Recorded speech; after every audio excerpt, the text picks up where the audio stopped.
welcome back to the We're So Bloody Early podcast. Today, I'm very excited to introduce Mr. Jeff Booth. Welcome, Jeff.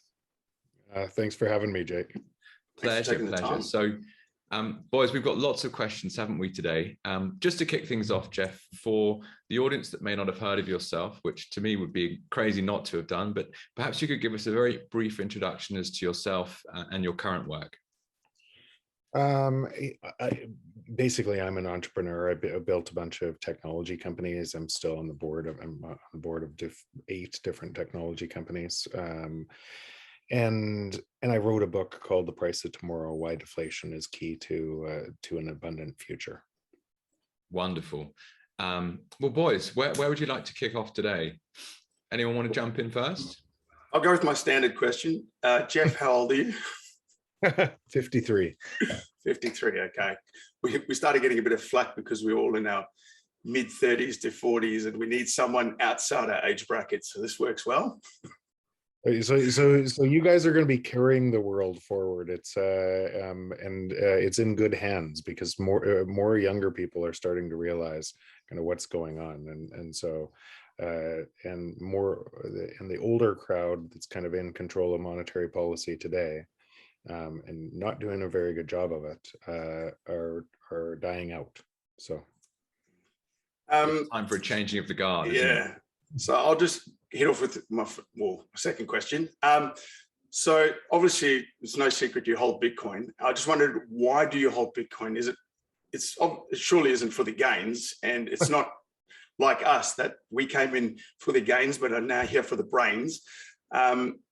So is it, and we had to learn from guys like you. So is holding Bitcoin something more wholesome for you? It's way bigger than the gains for me. It's way bigger.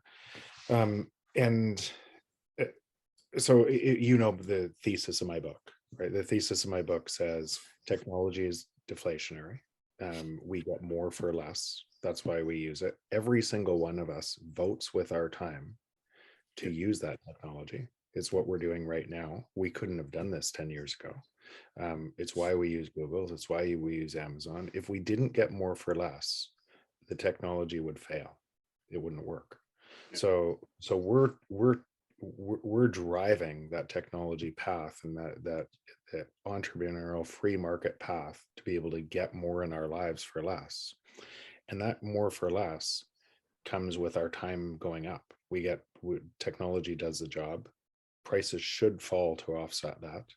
And our time should be more valuable. We should have more time as a result. But that's not allowed to happen in their existing monetary structure. Our existing monetary structure has to drive inflation, because if it doesn't, the entire thing that the economy rests on, which is debt, all starts to unwind and fall apart. So you have these two great forces fighting against each other. And those two great forces, one kind of the natural market, is being offset with massive manipulation. And that manipulation is driving society to the brink.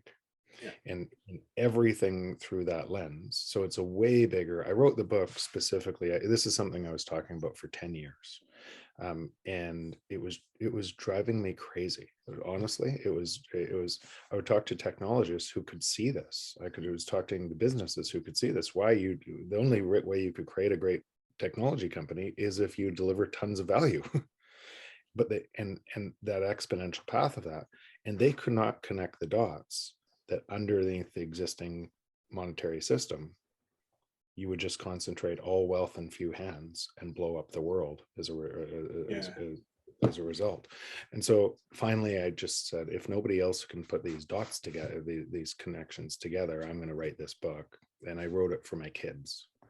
And so I still, the only difference between when I wrote that book, and remember when I wrote it, it was 2-3 years ago. It was released 2 years ago, but 3 years ago I wrote it. It's predicted everything. It's a prediction machine of what's happening, because if you understand the kind of the root cause of it all and what governments are doing to try to stop it, you can see all of the other things happening. And And the only difference between then and now is at that time, although I owned Bitcoin, I didn't, the same thing. I didn't own it I owned a little bit, and I just, and I thought it as a hedge against what was happening. But the only thing that's changed now is my conviction has only grown, because there is no other way out. I look, and if anything I say here today is invalidated, I will change my mind and I will communicate to people that I changed my mind. But everything that I see is actually being more and more validated all the time. And I don't see another path. I don't see an argument against Bitcoin that actually stands any reasonable thought, any reasonable scrutiny.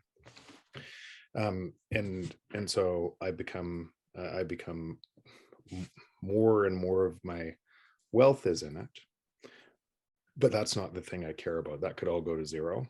The thing I care about is the path to the other side for where the world's going.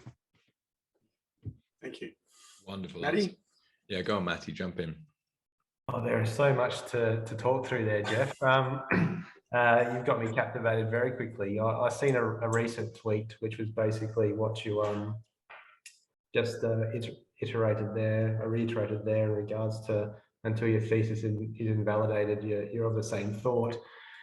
If I could maybe strip it back a little bit, I get curious about when someone asks a question and about your career and you answer sort of an entrepreneur, which you truly are. I sort of look at myself, and at a very young age, I had a way of thinking, a pattern of thinking, which has led me to my career. Can you tell us a little bit about your childhood, mate, and your adolescence, and maybe your young adult stage of your life, and how you've kind of led to your early stage of your career? I know it's a long-winded question, but I'm really curious about sort of those early years and how that's going to help you as a parent, and how you inform, your children and people around you. It is, instead of going through that whole thing, I'll try to summarize it into probably the most biggest lessons that I've had through this. As you go through your life, I was fortunate enough to have a family that like crazy love, friends, family, just so abundance all around me. And I don't take that for granted, because that gave me a foundation that I could look at the world and and really kind of what really mattered was always there. So we weren't wealthy. I didn't know we weren't wealthy. In fact, at some points we'd lost everything, but I didn't know that. It didn't matter at the time, and so that gave me a foundation to want to do really well in business, but not at the expense of everything else. That makes sense? Yes, right? Not the expense of the things that mattered most to me, because I think we get carried away. Money itself is just an abstract concept for our time. And we get carried away telling ourselves a story on why we're doing it. And a lot of the times the why we're doing it is about feeling connection to something else. So people tell you you're really good at something and you do more of it. And instead of what it's really about. And so through that, obviously, wanting to do really well at business, but also making a whole bunch of mistakes, I looked at the greater kind of environment, my mistakes, my business, everything else, as it was always me. That if I kept hitting a wall, most people would go and blame somebody else for hitting that wall, and then never have to change. And I always turned it around and said, what could I do better to be able to, what am I doing? And that took the learning way deeper for me. It always kept that what do I need to learn? What do I need to read? What do I need to, so it became almost a learning machine. And quite honestly, I made tons of mistakes. Part of the reason people look at me where I am today, they don't look at, if you looked at the first person who started a business and what I thought then versus what I know now, like, I look at people starting businesses today and I think, wow, they're like 100 times better than I was at that point. So it's just it's a pattern recognition. I think that over time that I've learned it's always me. Or even if it isn't me, I can only fix me. So I might as well work on me. And I want to tie something into this, and I've said it on some other podcasts, but it's going to one of my learnings. Most of the things we do in life are actually about getting love and belonging. And we so lose ourselves to get that love and belonging that we use the tool to get it sometimes when it's all around us, and the tool to get it, we push away the thing we want most with our most might when it's all around us, by not seeing we're using a tool to get it. And I use the example of a victim. And the victim, they don't want to be a victim. They want love and belonging, right? And the way to get love and belonging, at least at first, it works when it become, and everybody rushes to them and say, "Are you okay? Are you okay? Are you okay?" And then they keep using that, and they keep using that, and then everybody starts moving away. And they don't know why, and nobody tells them why. They spend their entire life on an island by themselves as everybody moves away, and everybody tells everybody else, but they don't tell that person. So they have a sign on their forehead pushing away the thing they want most by trying to get the thing they want most. And it's easy to see in that story I just said about the victim. But it is exactly the same thing why somebody who's a billionaire or $10 billion wants more and more money, and they take all of their time and they put it into getting more money away from their family. It's because the response that they're getting from "I'm really good at something" can take you, and you can lose yourself in it.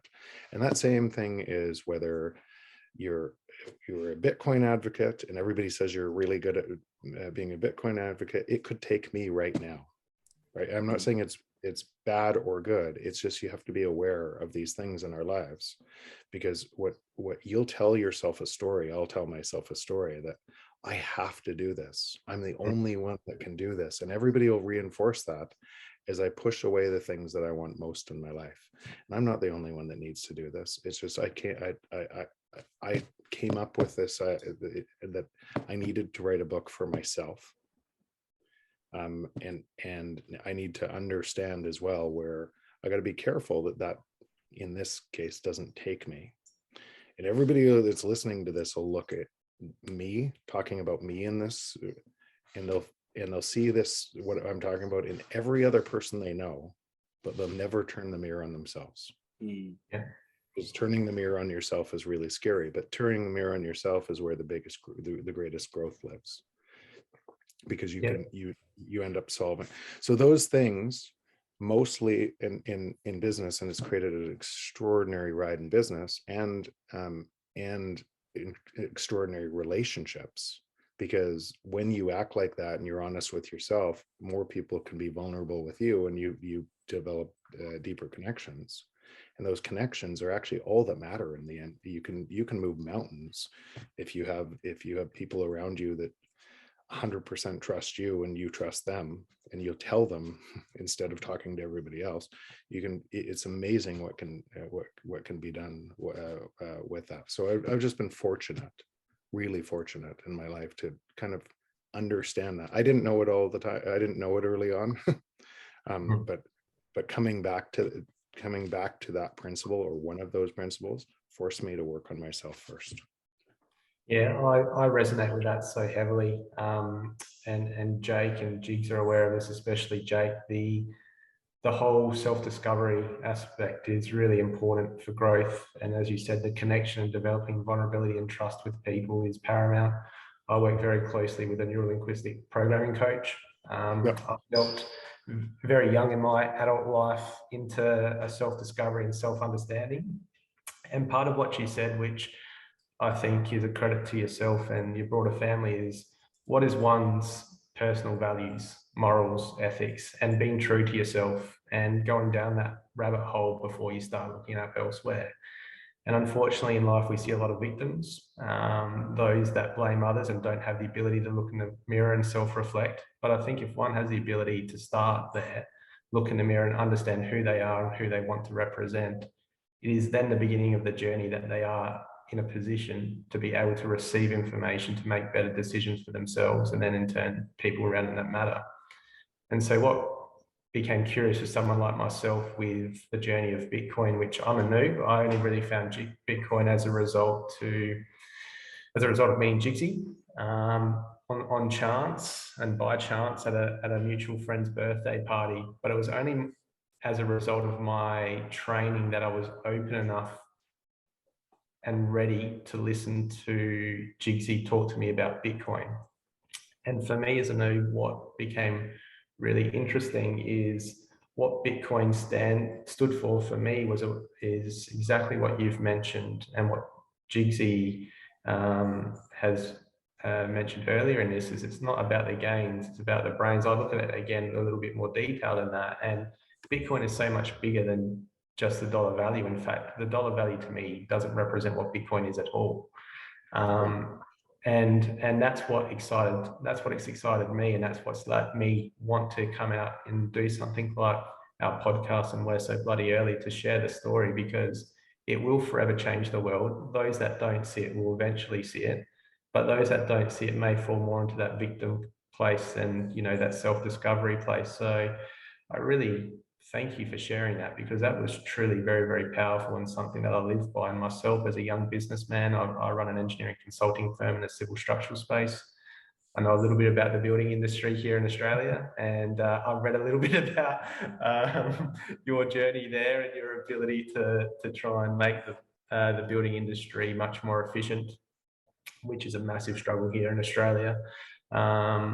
But listening to your story and listening to you then, geez, that resonates with me really, really heavily. So I guess adding on to that, the next question really is I'm feeling that similarly, your journey earlier in life, your life experience, having that love around you, having that wisdom early on, or maybe a bit later in life to understand what you just articulated is, where do you kind of, the young people coming through, I mean, what sort of advice can you give to people like myself and younger about that self-discovery and the importance of Bitcoin holistically, not just worrying about what happens in the market at the moment over the next sort of 5 to 10 years? So any transition between systems, internet versus what we had before, provides tremendous opportunity and massive upheaval. Is creative destruction. And so what side of that line you choose to be on matters a lot. You could try to fight something that's moving, and you could try to protect what was, and as you do, you'll find yourself stuck. Or you could say, I need to investigate what's moving. Why is it moving? What does this look like? And you'll see a crazy amount of opportunities. And so, but that isn't, so if you think about the technologies and how fast they're moving, and I wrote about some of them in the book, but it's not just Bitcoin. It's a big deal.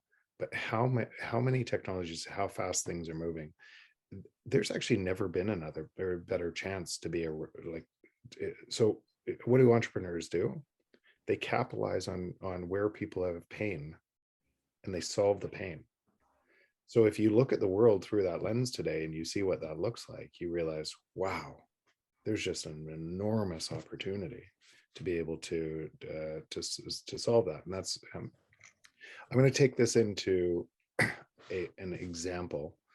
I think you'll relate to really well, just based on our last conversation. One of the things that I had to force myself to look at in myself is it was all me. The reflection I saw around the world was a reflection of my beliefs and my actions on those beliefs. It was just that. It was my ideas that created my reality. And that's a hard pill to swallow for people who don't believe that. Why is it a hard pill to swallow for people who don't believe it? Because they don't see the same opportunities I do. right? They see, what does the victim see in the world? That person is very different. Their world, their entire world is very different than my world, because the opportunities that I see every day, they don't exist.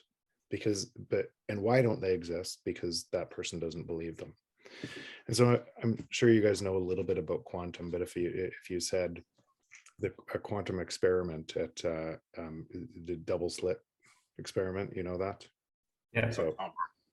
So the observer, and for people who don't, but the observer, without watching that double slit experiment, the subatomic particle comes through both slits at the same time. As soon as an observer is watching, it only goes through one slit.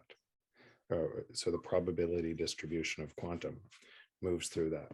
Now think about but that's not how our world is wired. We measure our world physically and around our world, and it's not how it seems so hard to believe that at the subatomic level that the observer makes a difference. and the other and it never went through the other slit when the observer looks. So now imagine yourself at a party, and imagine yourself at a party. If you had a imaging on your brain at that party, you would see every other conversation at the party showing up as dots, kind of your neurons firing, but you're actually not in your consciousness. And the conversation that you're having with somebody would have created a P3 wave, and that conversation would be in your consciousness. And so, but imagine, so every other conversation is still there. It's happening, right? And consider all of those other conversations open doors on, and there's 100 people in that room times the amount of conversations that they're having, and one of those ideas in that room could change your life forever, but you don't hear them. But you know that you could hear them, because if somebody said your name from across the room, you would tune out from my conversation and tune into that conversation in an instant. And all of the other doors would close as you would be tuned into the new conversation. And I think that that's actually what's happening today with people specifically who are seeing Bitcoin. They're actually understanding, they've seen once you see it, you can't unsee it. And you're and if I think about that P3 wave, right, that open door walking through, and why it's blind to most people, it's just not even hitting their consciousness, right? They're pushing back against it, and it's not hitting their consciousness, that open door. And that P3 wave, imagine that P3 wave in your own brain now moving across society as more and more people open that door. I think that that's all that's happening in Bitcoin. I think we are everything that we experience from the system we live in is an idea first, right? And if that idea captures attention and it keeps on moving, it's the new reality we live in. And that's why people miss the internet. That's why they miss the iPhone. That's why they think in BlackBerry you need more buttons on a phone, and I would never get rid of my buttons on a phone until they see something different, which is a better idea that eradicates their old idea. But they don't know it until they see it. And that's I think that's hit the question directly. That's awesome. What a response, mate. I'm blown away. I might get up and leave now. Come on, Jake, hit us up with some high-level questions. No, well, I'm intrigued to follow on from all of that, Jeff. Thanks so much. But the word you just used, actually, consciousness, is an interesting one. And just touching on what you were already talking about, one can only focus their attention on so much at any one time. So right now I'm looking at a microphone and a computer screen, and we're having this conversation. I cannot be cooking for my daughter at the same time, or whatever other example you want to use. Let me just stop there. What people think they can multitask, it's not multitasking. It's switching back and forth fast. Okay. So that's I think what's happening when you're concentrating, that P3 wave going across your brain and concentrating on something, it is the thing at expense to all of the other doors close. and so but we think we can multitask because we can switch back and forth really fast. They're almost like opportunity costs in split seconds of attention. Exactly. And through that, exactly that point, in a sense, it's very clear that, you know, your business career has taught you everything you know today, or your life experience has included a business career and a family and brought you to this point. And you were so frustrated by what you saw, you wrote a fucking book. You're like, I've got to do something about this. And you put all of your attention into this particular project. And, you know, we were lucky to read that book and learn from it and help to see the world through the lens that you have, which has been fantastic. And thank you. Is it crucial, do you think, that many other Bitcoiners perhaps share these types of characteristics? So do you think you need to have a certain set of almost like a multidisciplinary skill set to suddenly go, oh, this makes sense, I need to spend more time on this? And how connected to that is it, this concept of consciousness, and people suddenly go, actually, that is going to take all of my energy versus everything else, and suddenly it grows as an organism? So I love that question because our ego wants it to be all about us, and it was my idea and everything else. And quite honestly, I don't know it's which door opened me to look the deeper and a whole bunch of other things. And it might have been something I heard in random at a party. It wasn't, I can't remember, but we don't actually know in our brains, because it's kind of so fuzzy, which is the thing that actually, was it technology career, was it conversation with somebody that I can't even remember, that started me down this path, that I just had to keep going down this path.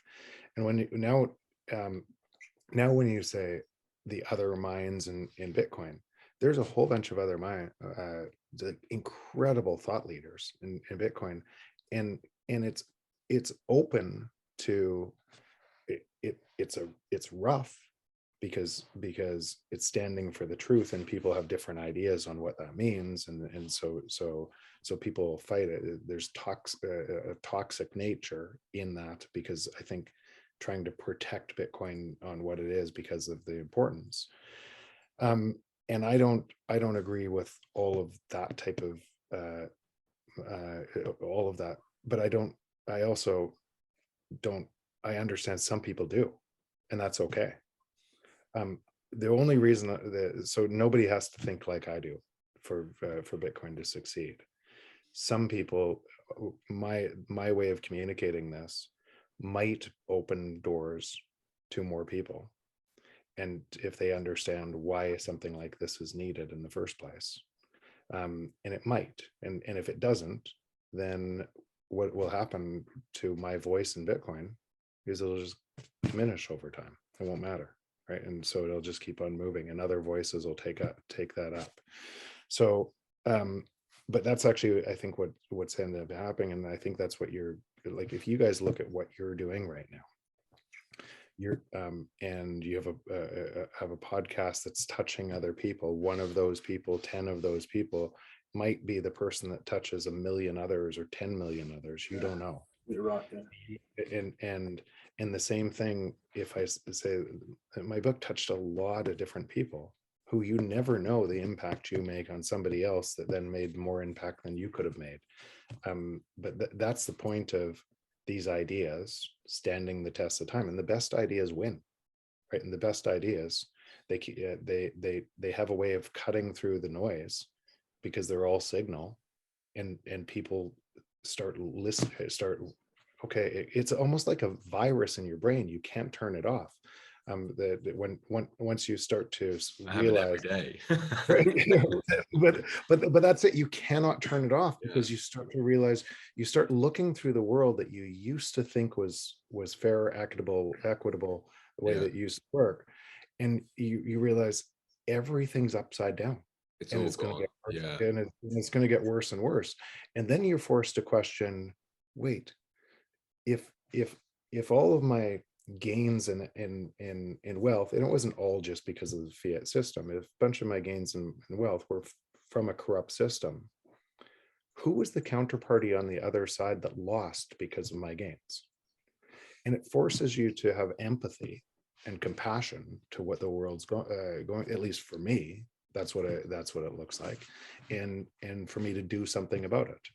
And but you don't know whether what I just said there might impact one person, 10 people, 100 people, and they make way more impact than I just did by that. I think that's the beautiful thing about all of the people in Bitcoin, and all of them, whether I disagree with them or not, they're pushing it forward and bringing the attention to more people.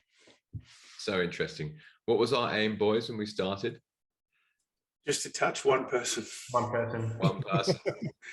One Which person. hopefully has happened. And just speaking for myself, Jeff, I mean, your book undoubtedly helped me understand better the world that I live in. So just from a personal perspective, it's definitely helped. And it's fun how you can take, another book that I love was Layered Money, and understanding like, oh, hang on. So these are basically all derivatives of what stored value and was used as a currency. And these concepts are, they're out there, $20, and you can learn about it. It's just incredible, the resources at our fingertips these days. So when you say that, so think about the whole school system and the way we used to get information. That the privileged few could get an amount of information, and now that's totally eradicated.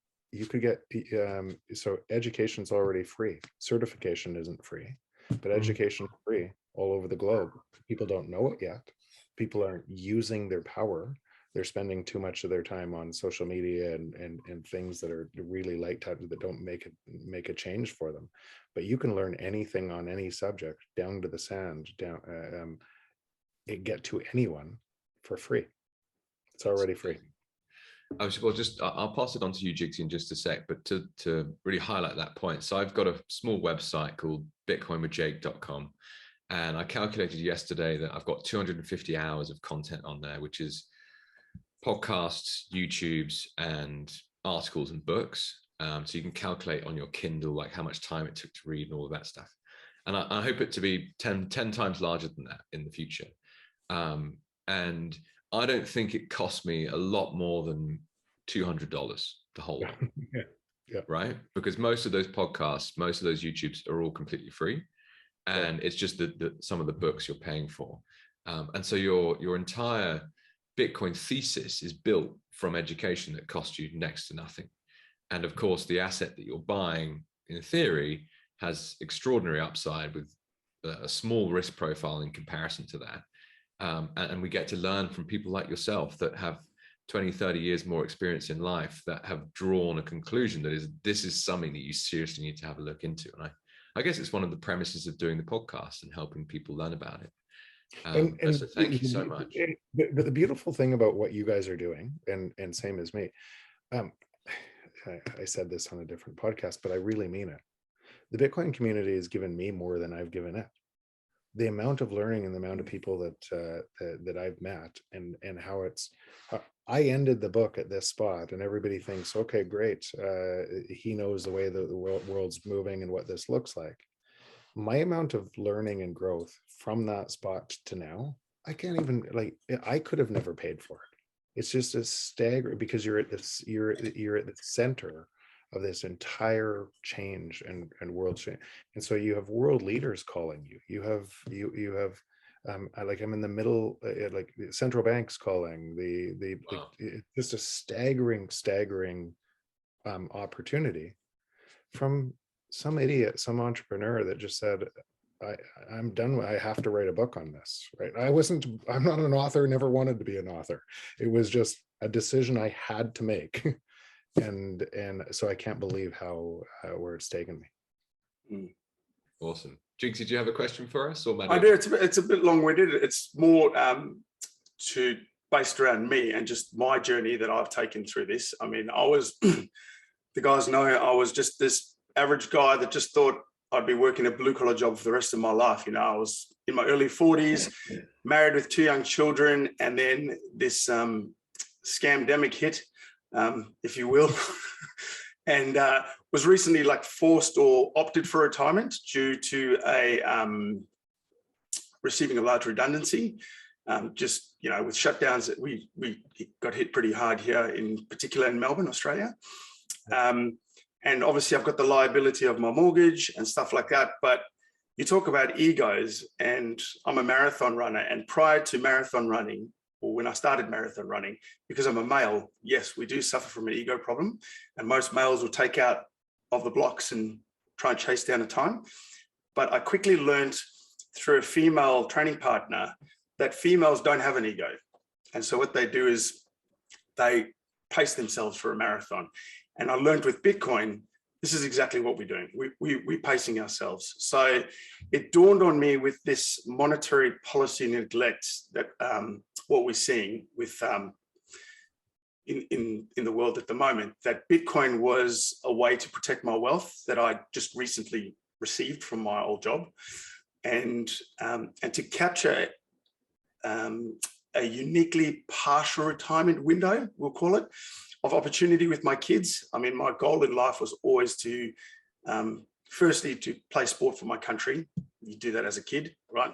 And my next goal was to be the best dad I could be, just because most of us guys, I don't know, maybe for you, our dads weren't always around for us. They're always working, always with mum. Whereas my goal was just to be there for my kids through, in particular, through this, their prime years of their growth, right? So you could say I potentially went all in on my conviction of learning about Bitcoin with this asymmetric bet that we all see Bitcoin presents us. Sorry. And initially, this decision was made from a macro point of view to protect my family's wealth. And then secondly, I found myself, like now we do, in this social and political dilemma, owning a home, and that could potentially be taken away from us by government if they felt the need to, right? We've experienced some unbelievable, crazy draconian laws that have been implemented here in Australia, and also around the world, freedoms being removed here in Australia and stuff like that. Bitcoin obviously represents the opposite of this, right? You can own you can own your own wealth. No one can take it from you. So here's my question. Perhaps you can suggest another viewpoint or strategy that I'm looking at. I've had a lot of listeners to our show that have approached me with questions about my strategy, and I'm interested to hear yours. My wife and I are perhaps thinking of moving the home value into Bitcoin. Now, I know you've talked about not going all in, so here's and I think the question is, how much should I lean in to this? So how much of my mental energy is in Bitcoin, and how much of my monetary energy is in Bitcoin? Okay. Right? So I would say a huge portion of my mental energy is in Bitcoin. I cannot see the world that doesn't go through this, and actually and that also makes me really good at different businesses, because they need to the hurdle rate I'm looking to invest in or to put time in is something has to make a huge difference to the world, a positive difference to the world, and it needs to have a return profile that's better than Bitcoin. You can imagine that's hard to do with how well you think Bitcoin's going to do. But what I don't get caught all in where your family's lifestyle, what you said before, I'm there for my kids, is at risk because of Bitcoin. And it's the same, and it is the same. The reason I say that is we can see it in the victim. We can say they're doing it all because they want love and connection. And if you tell yourself a story that it's all for this, how much more do you need? Like if Bitcoin does what I think it's going to do, you won't need much to have an incredible life. So now you're playing a game that says and by the way, just from what entrepreneurs do is they're all in, and if they lose, they lose everything. Yeah. And if if they win, they win a massive asymmetric bet. What they're really saying is I'm betting on myself, and I would rather bet on myself. So most of them don't see that it's an asymmetric. It's not. It's more of an asymmetric bet than risk. The market, that other people think it's risk because they're not seeing what entrepreneurs are doing. But so what that means is, by concentrating all of your bets into one thing, you have a massive opportunity, but you also have a non-zero probability of going to zero. That fair? Yep. Yeah, and I mean, it's only I think of this as like a 3-year bet, or I'm putting all this risk into one thing, but then after 3 years or whatever, then that's when I diversify and go back out and this is where that might do really well for you. I would say it has a high probability of doing really well for you. What would your life look like if it didn't? I wouldn't be happy. So optimize for that, and whatever amount that you could do, that you're going to be happy no matter what, and not question I shoulda, woulda, coulda. You're going to make a decision. You're going to open a door and you're going to close every other door, and just calculate the decisions on, play it forward and say, what are the probabilities of all these events, and play it forward and say, what if it went to what if it went to zero? What if everything failed? What if something I didn't see? Or what if it took me and it went everywhere else, but it took me away from everything because I was so invested in it that I lost myself? So that's why I say be really careful. For me at the moment, I think it's a win-win for me. If it went to zero, right? Yep. This window that I have with my kids in their prime years of growth, I've won. I'll never get this opportunity ever again. Yeah. But I don't think I think I'm going to win on both sides. Yeah. So and again, that's in my world, I have a whole bunch of income, and I have a whole bunch of different businesses and everything else, and I can continually buy into this. But if it went to zero, everything would be fine. I would say everything would be fine. I wouldn't want to live in the world. I think where the world would look like if it went to zero. That wouldn't be fine. Yes. Yeah. But history tells us that. I mean, Mark Moss is one of my mentors, and history tells us that there's a positive side to come. Yeah. So in that empires fail. Yeah. But you know how empires fail and what they look like on the way through. And I think one of the things that people, because they can't grasp how fast technology is moving, they also can't grasp how fast that work would be consolidated into governments. And if you think about a surveillance money like a CBDC, and essentially an AI knew where you were all the time and could spot people that are starting to stand up, it would look very different than previous history cycles would suggest. Yeah, true. If you consolidate all power now into governments, it's gonna be a really mess. It's gonna either look war, reset, potentially destroy our world because we have different weapons to war reset than we had in previous resets, or it'll look like consolidation of all power into very, very few hands with artificial intelligence, and everybody else would be working slaves. So unfortunately, that's the math on the existing system, and so Bitcoin becomes a really big deal on the way through there. I'm not trying to influence you to buy way. No. But all right, I don't need you to influence me on that. Just one thing, may I ask, Jake, if we still got time, just something just to tie some points along the way there, Jeff, is you mentioned at the start, quote unquote, you've got sort of the older generation that are dying off, and you've got some new young people in the Bitcoin space that are trying to drive, I guess, financial revolution, for a better word. where do you think we are in that cycle? You know, how there is so much. I'm so curious to get your perspective on that. We're so early. Like we are 1997. Can you say our shows? Can you show us shows Yeah, title? Please? yeah, so bloody early. Yeah. We're it's funny your title of your show, when I saw it come over in the calendar invite, I thought, yeah, this will be right up my alley because we are so bloody early. We're at the internet in 1997. Most of the value, but this is Bitcoin itself. Buying Bitcoin is like investing in the internet itself. Most of the value capture on the internet, it was on layer 2 and layer 3 of the internet, on top of the internet.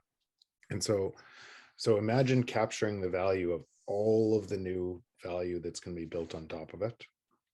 That's where and it being 97. Remember, Google didn't start till 2000. Facebook didn't start till 2008. There was no such thing as an iPhone until 2006, I think, or 2005, 2006. And all of these technologies laid on top of open communication protocols that were TCP/IP and a bunch of others, so that all of this value accrued way later on top of this, and that's where we are with Bitcoin. It's mind-blowing, that, isn't it? Like, it's incredible to think what might be built in the future that hasn't even been thought of today, and that we can, you know, if you buy a portion of Bitcoin today, you share in that upside. Like, it's such a unique asset like that, isn't it? And I think the other thing, and I think it's really important because some of your listeners won't get this because they're not people that are, I think they're confusing. Even Michael Saylor says it'll go up forever, Laura, right? What they're measuring is it'll go up forever against an existing fiat system. What we should be measuring is all prices will come down forever against Bitcoin. So if your unit of account is Bitcoin, you will see all prices, housing, everything fall in price forever against Bitcoin. But what does that mean? Now think about what that means. You know, it's really hard to get because we're in one system, measuring everything around us by that system, trying to think about what a new system could look like. So what does this mean? What did I just say? What does it mean? What it means is all of the technological gains, all of the competition to drive better prices, more value, results in lower and lower prices all the time. Prices keep falling. And so by that nature, even if you hated Bitcoin, if you fought it from this system the entire time, you actually still benefit because in your world, prices are going to come down as a result of it.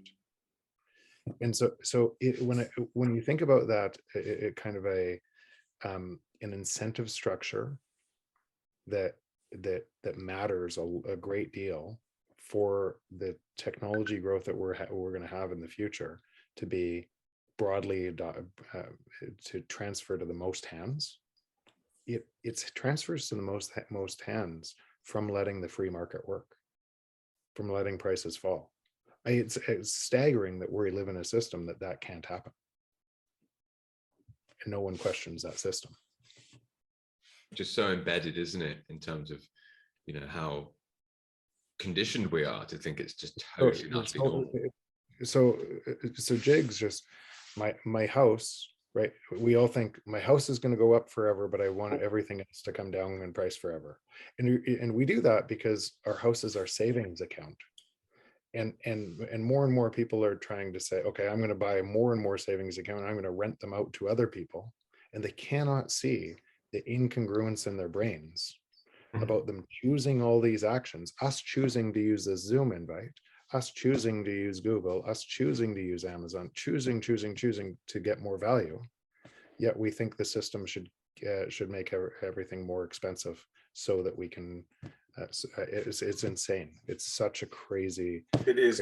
Jake and I actually did that. We calculated the value of my house when I bought it 6 years ago against Bitcoin, and then compared it now, and we were blown away. So how much your house has fallen in value against Bitcoin? Right? Yeah. And that's the point. And everybody thinks their houses are going up in value, and it's just being denominated in a currency that's losing its value. Yeah. And sorry, Jeff, so just to chime on Matty's question a bit then. So at the moment, we've got a political system and let's say like a globalist elite that are generally, 60 years old plus. And the system has served them extremely well and is continuing to serve them well on the basis of, inequality stats are actually getting worse rather than better. And you see in this inflationary environment, assets are excellent because they accrue value. And if you've got savings, you're completely fucked. How long do you think it might be before we can see a shift to something like Bitcoin? I mean, I see that as the future myself as well, thanks to in part a lot of your work. But where are we on that scale? I mean, governments are adopting it. Like people out there are going, this doesn't work. I do a Twitter Spaces on a Thursday night here in Australia, and I had a diplomat from Tonga on the Twitter Spaces talking about the problems they have as a Pacific Island nation. Geopolitical interests. It's just fascinating. They've got volcanoes of their own. I mean, who knows what might happen? So where are we on that scale, and how long might it take? So that's actually why I use this example of where we are in the internet, 97.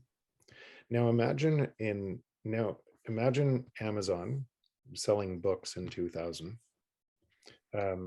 Every other retail store closed, including the grocery stores, because Amazon was selling books and it wasn't yet ready to sell other things. But the shift happened immediately. One system taking over the other system, and every other store collapsed. If our monetary system in the world collapses through deflation or inflation today, that's what it'll look like for the world. There's no place to where, like, if you allowed deflation to happen today, not the good deflation that I'm talking about, it would be a resetting of all the debt. But the debt that would be reset would be everything. It would cascade all the way to the ground. Every bank would fail. So people would be rising up because they wouldn't be able to buy their groceries. There'd be no food on the shelves. So, but the problem is governments are stuck and policy. Why they're running financial repression is because they have to drive inflation, and it's getting worse and worse and worse. So as they're driving inflation, as prices move up, what the free market is doing is driving technology faster, because otherwise they fail. You either become a ward of the state where you need government intervention forever to keep you afloat, or you become a free market force, which has to remove labor faster because your labor is getting expensive and no one will use your product unless the labor goes. so you're actually driving these divides faster and faster. They're cascading faster and faster. But let's go back to that root, the 97 example. That's actually why, knowing that governments cannot stop what they're doing for fear of an entire deflationary collapse, global deflationary collapse, and new leaders would emerge, or new dictators would emerge saying it's those people's fault, and there would be, that's what happens through history when this happens. Knowing that they can't stop, they're trying to run financial repression, and they're making it worse and worse. So there is no fix from the existing system. I wish there was, but there is no fix from the existing system. And so you have to have a system that's being built in parallel, that is getting stronger and stronger and stronger. And what I look at it is like this, in that Amazon example.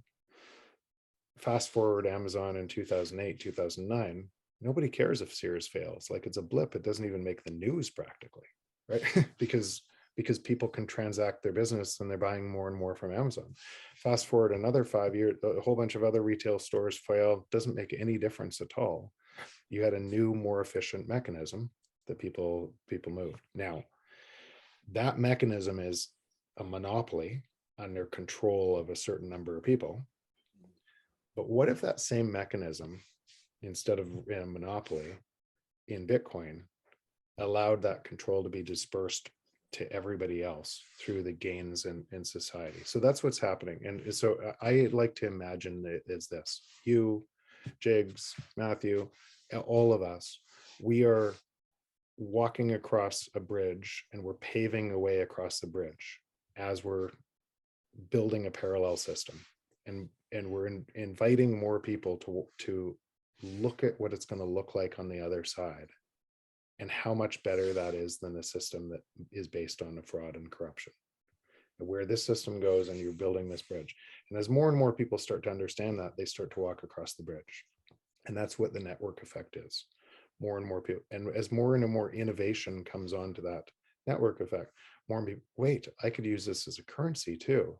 Maybe not in Canada yet, but in El Salvador I can, and in Nigeria I can, and wait, it's getting stronger and stronger and stronger. And essentially the bridge is getting wider and wider, so more people can walk across that bridge. So you have a network transition from a system that must fail to a system that is getting stronger and stronger and stronger. And but by paving the way across the other side, you're allowing humanity to walk across. And so that's what I think that that's what's happening today on Bitcoin. And will it be messy along the way as different new, if you're zoned in on a daily news feed, you're going to get confused. Remember, go look at so what they said about Amazon in 2000, and how all of the pundits said it was dead, it was going broke, it was a total joke. And then fast forward to today. So we tend to not predict the future, we tend to predict our present forward. I love it. Like Boys, have you got any final remarks at all before we say goodbye to Jeff? Matty? Sorry, yeah, I'm just absolutely captivated, Jeff. It's amazing, isn't it? It is generally amazing. No, the reality is everything that you said, Jeff, is reality. Like it's fact and reality in my humble opinion as well. And the thing that probably maybe stops people understanding at times is also a word that I have tried to understand a lot more recently, is fear. Fear does stop progression, and fear is used to control. And from a political aspect, we're seeing that here in Australia, in a place we were once known as a free country. We're oppressed now, and it's pretty scary. It's really it's absolutely scary. So I guess a bit like Jigsy referred to, we had Mark Moss on, and understanding sort of cycles, and he also, as you mentioned, that there's going to be some rough times ahead of us. I hope we can all get through it together and come out the other side as, I guess, pioneers like yourself and us following through to create that network effect and grow that bridge and create freedom for humanity. You know, and that's the biggest driver for me. So one of the things that's worth thinking about, Matthew, and it's easy to get caught because of what you know, thinking everybody else knows it. Just imagine that 100-person room that I said, and most people don't know it. And imagine how open their minds would be if they're living in fear. And, yeah. And what happens is fear is a response that closes all options as we go deeper, and that's exactly what and it controls us. So I like to think about meeting people where they are, not where you are. Yeah. If you want to make a big difference, it's so easy for Bitcoiners who have investigated what the rabbit hole looks like and what the existing system looks like. When you've been told all your life that a fraud is required in money, and it's a requirement for economies to work, and you realize that that's not true. It's about power, and there's people up there standing up every day lying to you and hiding that this is solvable through taxes, when most of the revenue comes through inflation, which comes from picking your pocket. When you understand that, you're bound to say, if they're lying about this, what else are they lying about? And then you get caught into these conspiracy theories. Some may be true, but it's way more about a system reinforcing itself than it is about the conspiracy theory. And then as you get deeper into the conspiracy theory, then what ends up happening is the existing power marginalizes you, because a lot of people don't believe in the conspiracy theory. They believe in the existing power, and their fear, and they have massive fear, and it gives them more power. So when I think about this, I just think about a strategy is in how do you talk to people where they are instead of where you are. Very profound, mate. Thank you so much. That is, yeah. I think part of that as well, that is the point of having these conversations, isn't it? And you feel compelled to get out there and talk about it. Like I haven't ever been this obsessed about a subject ever. And you start having a podcast, you start writing a newsletter, you start tweeting about it all day long and trying to tell every single family and friend that you can get hold of that there's something going on here and you should pay attention.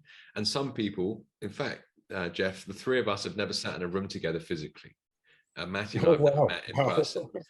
And we started this podcast, just a few months ago, and we just wanted to talk about what we were seeing. And I think that's a great example. You connect with some people, and other people that they're not ready to listen, or perhaps the multidisciplinary skill set that I think is kind of required doesn't apply to their life. They've taken different steps, and whatever the case might be.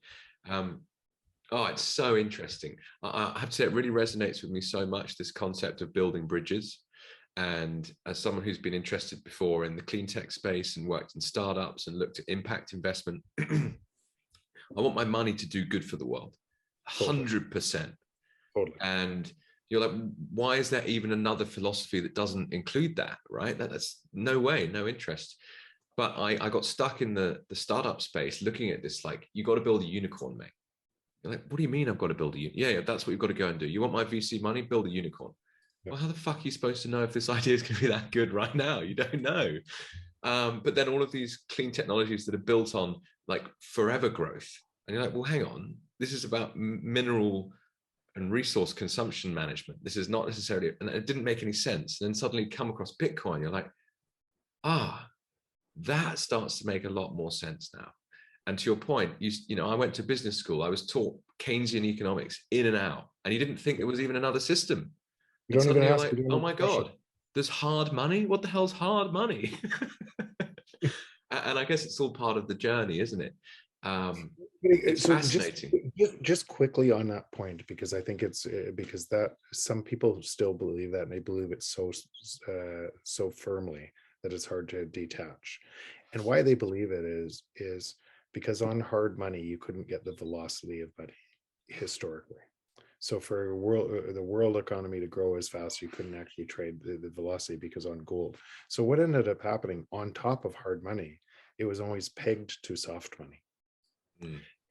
And then because gold could be centralized, you built a credit-based system on top, and a credit-based system to be able to survive does require inflation. It doesn't require growth, because as soon as it goes the other way, it starts to collapse on itself. And what ended up happening over and over through our history is the hard money underneath. At one time it was 1 for 1, and then it got less and less and less, and all of a sudden there was no hard money underneath. There was just this inflationary system that then had to blow up and collapse. What's different in Bitcoin, what's massively different in Bitcoin that people don't understand, is it doesn't have to be backed to anything. The network is the backing. It's backed by energy, and you can get velocity through the protocol.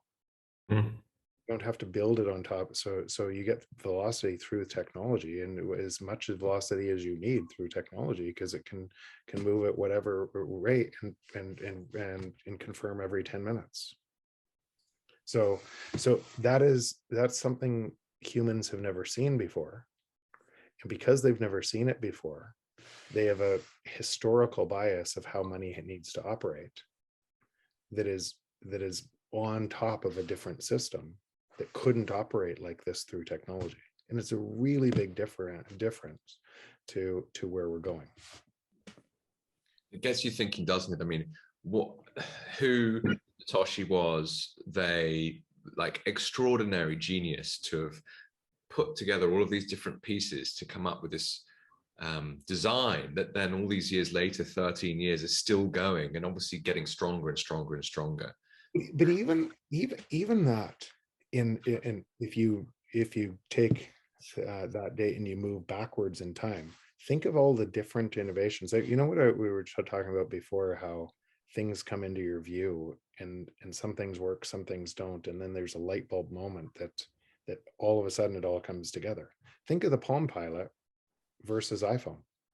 It's virtually the same thing, just at a different stage in technology, that everything changed overnight and Palm Pilot died.